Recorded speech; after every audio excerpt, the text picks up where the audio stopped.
সত্যি কইতে গেলে চটকুকির অনুরোধেই মতুর করুণাকে এ বিয়ে করেছে।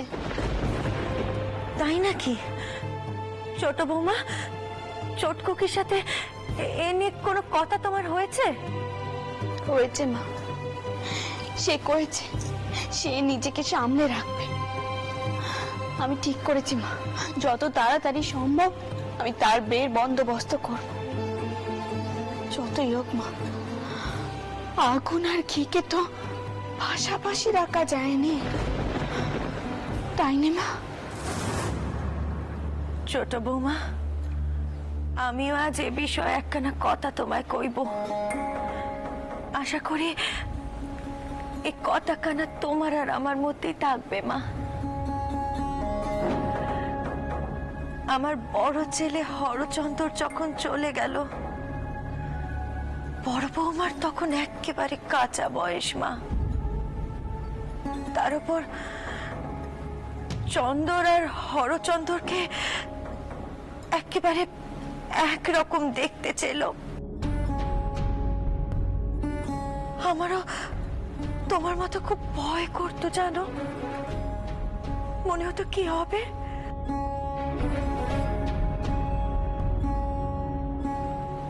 তার উপরে আমার মা সব সময় কইতেন, বাড়িতে কাঁচা বয়সের বেদ বা রাখা উচিত হবে না, এতে বিপদ আরো বাড়বে।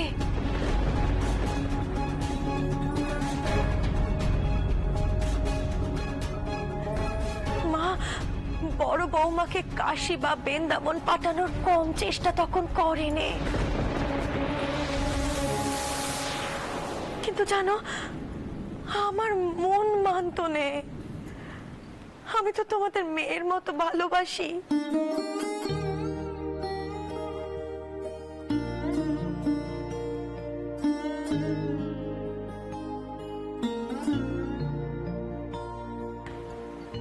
তখন বড় মা আমায় কইলেন, যোগী বড় বৌমার ওপর চন্দরের সব ভার ছেড়ে দে।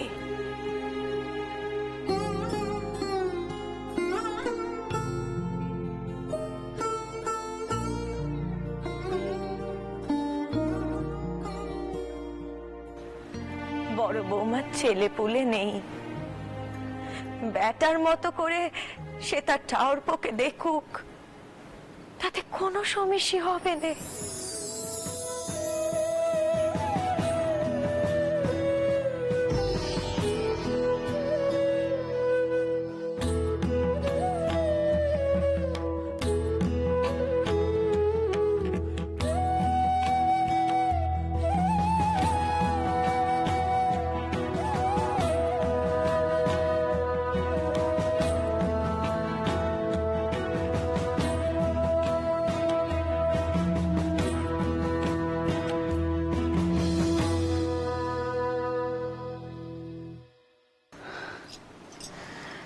আমি বুঝেছি মা, আমি বুঝেছি, তাই তো আপনাকে কথাগুলো কইল।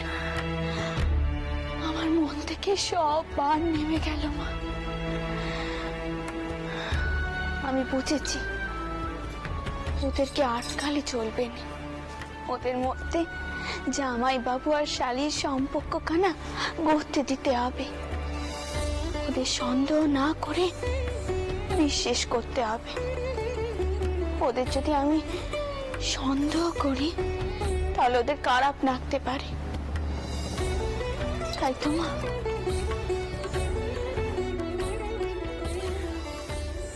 মা মা আপনার মকদ্দাজ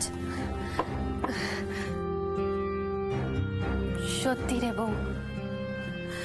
ছোটকালে মা যদি ঠাকুর পড়বার আমার ওপর না দিতেন, তবে যে ওই বয়সে আমি কি করতাম জানি না। ঠাকুর পড়ছিল আমার কাছে আমার আমার বেটা, আমার বন্ধু, আমার সব কিছু।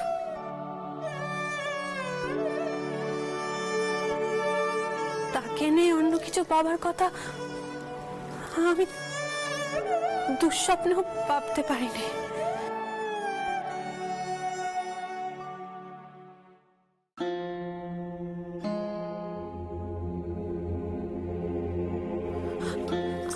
আমি তোকে কইছি বউ, আমি তোকে কইছি ছোট কুকির বিয়ে নিয়ে এত তাড়াহুড়ো করিস নে, ওদের দুটিকে বাধা দিস নে, ওদের স্বাভাবিক সম্পর্কে থাকতে দে। আমি আমি আমার অভিজ্ঞতা থেকে কইছি কোনো গোল বাঁধবে না, বাঁধতে পারে না।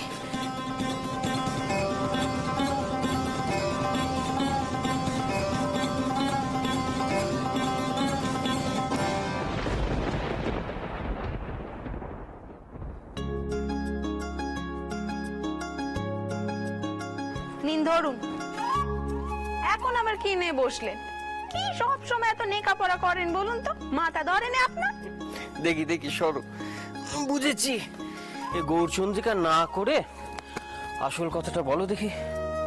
কোনো সলা পরামর্শ আছে তাই না? তা তো আছে। আপনি কি করে বুঝলেন? বোঝাটা কি খুব শক্ত? আমি তো তোমাকে সেই কবে থেকেই বুঝে আসছি পদ্ম। বলো কি বলবে বলো। কখনো ভেবে দেখেছেন এই বাড়িতে আরো দুজন জামাই চলে এসেছে? কি আশ্চর্য, এতে ভাববার কি আছে বলো তো? আর দেখো, তোমার যখন আরো বোনেরা আছেন তখন তো আরো জামাই আসবে, সেটাই স্বাভাবিক। আর পদ্ম, এটা তো ভাববার বিষয় না, এটা চোখ দিয়ে দেখার বিষয়। আর সত্তরের মুখে ছাই দিয়ে আমার এই চোখের দৃষ্টি এখনো বেশ স্পষ্ট।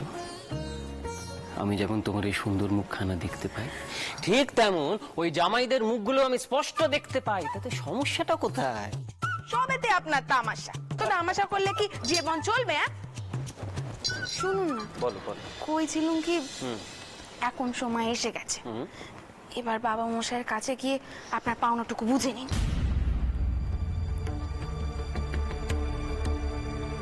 পাওনা বুঝে নেবো?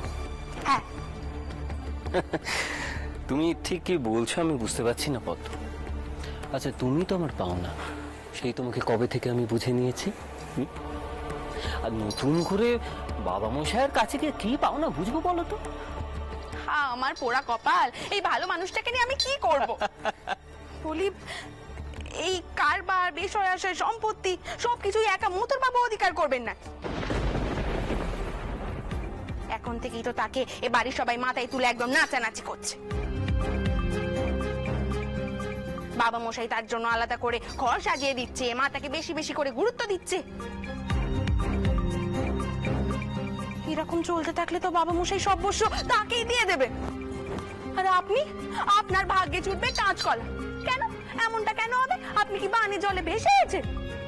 এ বাড়ির বড় জামাই হিসেবে আপনার সবকিছু আগে পাওয়া উচিত। পদ্ম, তোমার কাছ থেকে এমন কথা শুনবো আমি এটা আশা করিনি পদ্ম। আমি ছোট থেকে মামার বাড়িতে থেকে অনেক কষ্ট করে লেখাপড়া শিখেছি, শিক্ষিত হয়েছি। আমার একটা আত্মসম্মান রয়েছে, আত্মমর্যাদা পেয়েছে পদ্ম।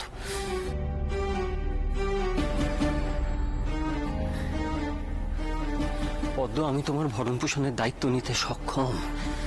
আর শুধু তোমার কেন, ভবিষ্যতে যদি আমাদের কোনো সন্তান আসে, আমি তারও ভরণ পোষণের দায়িত্ব নিতে সক্ষম পদ্ম। কিন্তু আমি পারবো না, বিশ্বাস করো, বাবা মশাইয়ের কাছে গিয়ে আমি হাত পাততে পারবো না। আমি আপনাকে হাত পাততে কইছি নে, আমি শুধু বলছি আপনার পাওনাটুকু বুঝে নিতে। মতুর বাবু একা সব নিয়ে নেবেন আর আমরা দাঁড়িয়ে দাঁড়িয়ে দেখবো? এত ভালো মানুষই করা উচিত। পদ্ম, আজকে মথুরের জন্য তোমার সেজ বোনের জীবন রক্ষা পেয়েছে, আর তুমি ছি ছি ছি ছি ছি ছি ছি পদ্ম, ছি। এত হিংসে তোমার মনে এখন থেকেই তো? এত হিংসে, এত সংকীর্ণ তোমার মুখ। ছি ছি ছি। শুনুন, যাবেন না, আমার কথাখানা শুনুন। আমি কিছু শুনতে চাই না পদ্ম। এই ঘরে আর একটা মুহূর্ত থাকলে আমার দমটা বন্ধ হয়ে আসবে। আমি থাকতে পারবো না। আপনি আমাকে ভুল বুঝছেন। আমি শুধু আপনাকে কইছি আপনার পাওনাটুকু গিয়ে বুঝে নিতে। আমি তোমাকে ভুল বুঝছি না পদ্ম, আর তুমি ভেবো না আমি রাগ করছি। আমি রাগ করছি না। আমি, তুমি বুঝবে না পদ্ম, জানো তো, যদি বুঝতে তাহলে আজকে এই মুহূর্তে এই ঘর ছেড়ে আমাকে বেরিয়ে যেতে হতো না। শুনুন, এমন করে যাবেন না। শুনুন আমার কথাটা, শুনুন। আজকে আপনি আমাকে পায়ে ঠেললেন তো একদিন ঠিক বুঝবেন আমি কেন কথাগুলো কইছিল। আমি যে স্পষ্ট দেখতে পাচ্ছি বাবু মশাইয়ের পর এ বাড়ির কর্তা হবেন ওই মতুর বাবু। ক্যাম্পটা অত সব তার হাতে চলে যাবে, কিন্তু এ বাড়ির বড় জামাই হিসেবে সবকিছু আপনার হাতে আসার কথা ছিল। আমারই মন্দ ভাগ্যি আপনি এখনো এই সময় আমাকে ভুল বুঝলেন।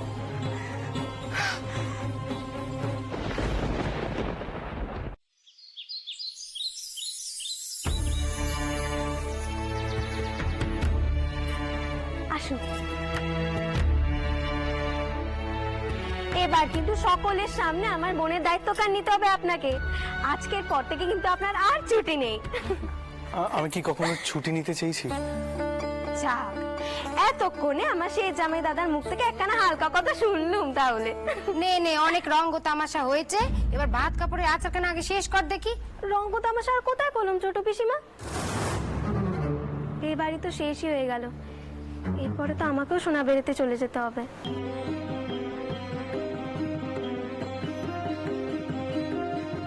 তোর শাওরির শরীর খারাপের খবর এসেছে না রে?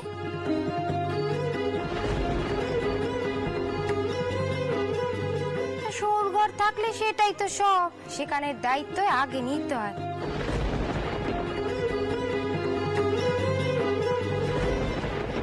তখন কি আর বাপের ঘরের দিকে দেখলে হয়?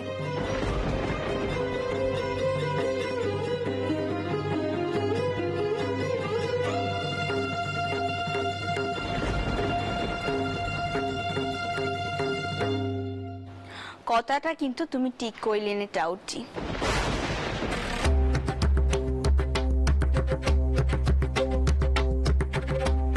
শৌর ঘর হোক বা বাপের ঘর, আসল কথা হলো দায়িত্ব কর্তব্য পালন করা।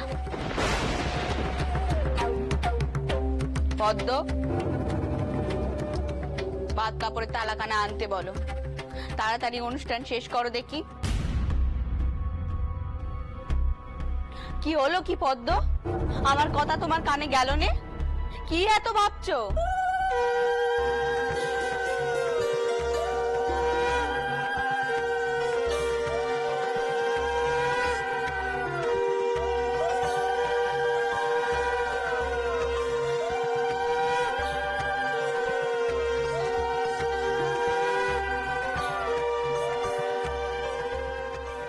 ভাবছিলাম যে এই সব জিনিসই তো এবারই দেয়া, ভাত কাপড়ও তাই।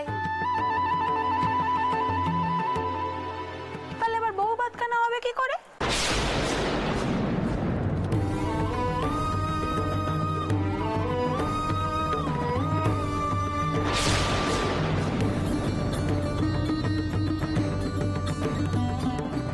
এদিন তো সৌর ঘরে দেয়া ভাত খেতে হয়, তাই না ছোট পিসিমা? তাই তো খেতে হয়, তবে এ বিয়ে তো আর 5টা বিয়ের মতো করে হয়নি। এসব নিয়ম কি করে পালন করব বল?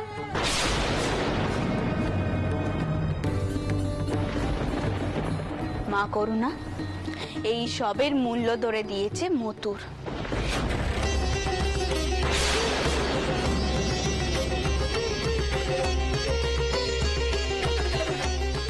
অর্থাৎ এই সব কিছু মতুরের টাকাতেই হচ্ছে।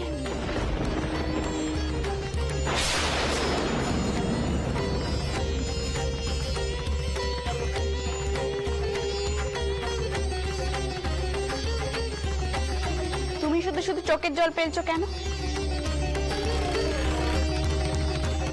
আর মতো তোমার লজ্জা পাওয়ার কি হয়েছে? তোমার বউয়ের ভাত কাপড় তোমার টাকাতেই হচ্ছে। তোমার তুলনা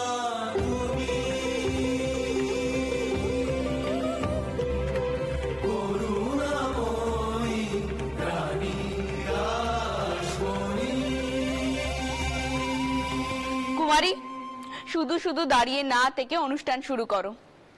চটকু কি শাক বাজাও।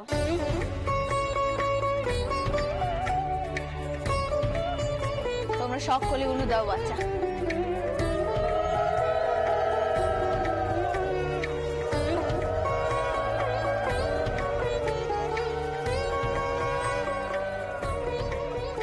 নিন শেষ জামাই দাদা, এবার এটা আমার বোনের হাতে দিয়ে বলুন আজ থেকে আমি তোমার 7 জন্মের ভাত কাপড়ের দায়িত্ব নিলাম। নিন।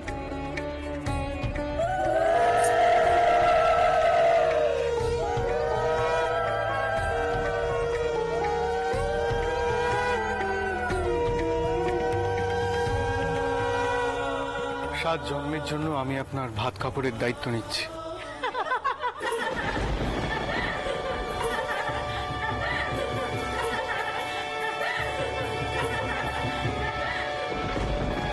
ও সেতু জামাই, এসব তুমি কি করছো?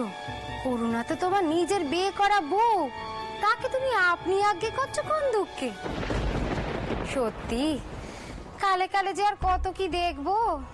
কোথায় বউ বরকে আপনি আগে করবে, তা না এখানে দেখছি সবই উল্টো।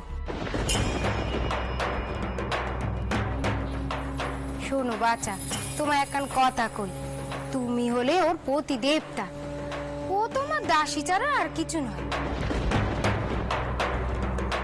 শোনো, আমি একখানা স্পষ্ট কথা কইছি, মেয়ে মানুষকে বেশি মাথায় তুলবে না, হয়তো পরে নিজেই সামলাতে পারবে না, তার জন্য পরে নিজেই বিপদে পড়বে।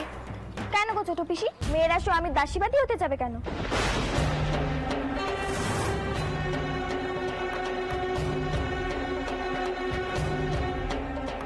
আমার শেষ দিদি কম কিসে গো, কত গুণ তার।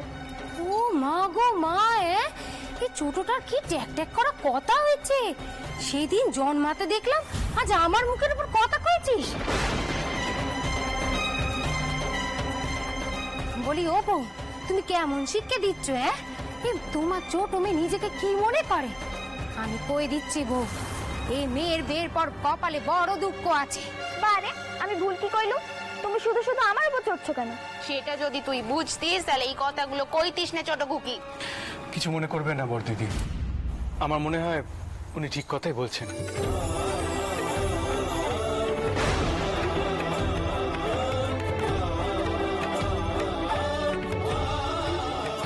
আমার স্ত্রী আমার দাসী হবেন কেন? সুখে দুঃখে যে আমার পাশে থাকবে তাকে পায়ে ফেলবো কি করে বলুন তো?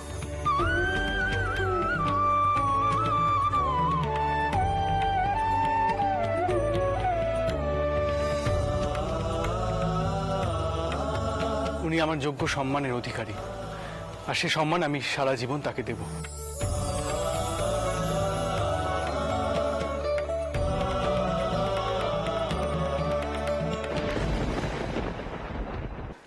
আমার কি আর কিছু করার আছে? শুধু কি ভাত খাওয়ালে মেয়ে মানুষের মন ভরে নাকি? মেয়ে মানুষের মন পেতে হলে ভালো ভালো শাড়ি গয়নাও দিতে হয়।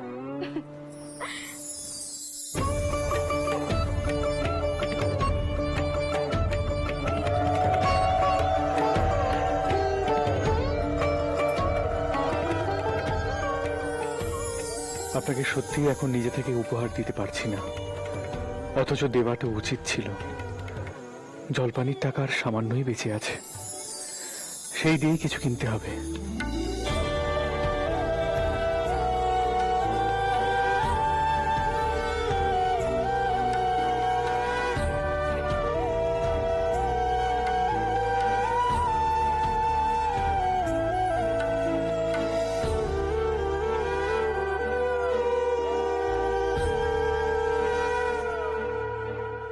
নে, এবার পেন নামটুকু তো কর। সে জামাই যে তোকে মাথায় তুলে রাখবে সেটা সবাই আমরা এতক্ষণে বুঝে গেছি।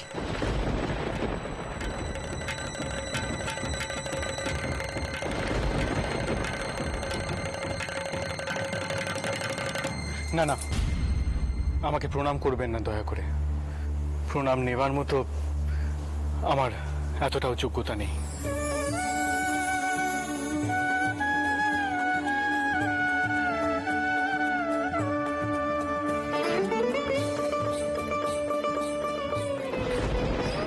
সকাল সকাল উঠে স্বামীকে পেন নাম করে তার পা ধোয়া জল খেতে হয়, এসব কি তুমি কিছুই জানো না? এই তো দাদা, এসো এসো, এদিকে একটু বসো দেখি। তোমার বউ তোমার পা ধোয়া জল খাবে, এসো। এসব কুপ্রথা শেখাতে তোর লজ্জা করে না?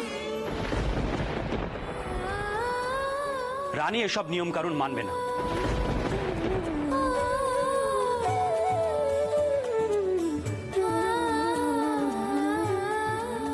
রঘুবীর, তুমি যা করো তা মঙ্গলের জন্যই করো। তুমি রক্ষে করেছ। আমার করুণা পান কেষ্টর চেয়ে অনেক ভালো স্বামী পেয়েছে। করুণাও পেয়েছে তার বাপের মতোই একজন বড় মনের মানুষকে। আমার কোনো দ্বিধা নেই, কোনো দ্বিধা নেই, এই বিয়ে নেই। আমি নিশ্চিন্তি হলো।